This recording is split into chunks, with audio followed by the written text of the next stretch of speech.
All right, let's jump into systematic theology. It's all about a simple question. How are beliefs actually built? Right? At its core, theology is the study of how we piece together our understanding of God. And the word theology itself gives us a huge clue. It's not just belief, it's thinking through belief. I love this quote.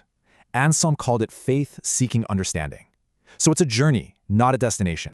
So how does that journey work? Well, theologians don't just make things up. They have a toolkit. And here it is: Scripture, tradition, reason, and experience. These four are the essential building blocks. But there are big debates, like is tradition just a helpful guide, or is it a source itself? Okay, with these tools in hand, we can tackle the biggest question of all. Who exactly is God?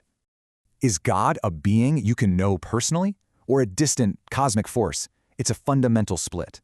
And this leads to something even tougher. Can a perfect, all-powerful God actually feel our pain? The classical view, borrowing from Greek philosophy, said no.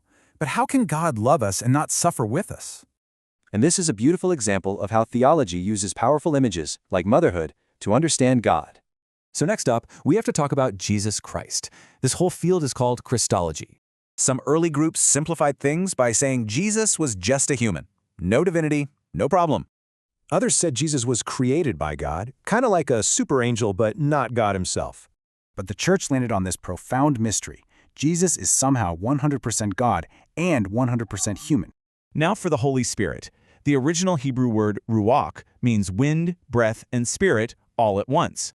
And this all builds to the idea of the Trinity. 3 persons, 1 God. It's a real mind-bender. St. Augustine had a great analogy for this. Trying to fully grasp it is pretty much impossible. Okay, so why should we care about these ancient debates? Because they have huge real-world consequences.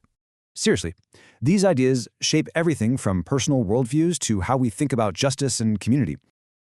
So this faith-seeking understanding is still going. The real question is, where do you see it today?